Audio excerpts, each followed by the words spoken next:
Unlock the future of effortless payments with Apple Pay, transforming your purchases into a seamless tap. First, let's get you set up. Head to your iPhone settings, scroll down to Wallet and Apple Pay, and tap Add Card.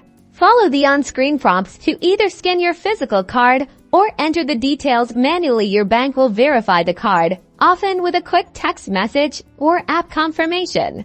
Once approved, your card will appear in your wallet, ready for action. You can add multiple credit, debit, and even loyalty cards. Now for the magic moment of purchase at checkout. Simply double-click the side button on your iPhone to bring up your default card.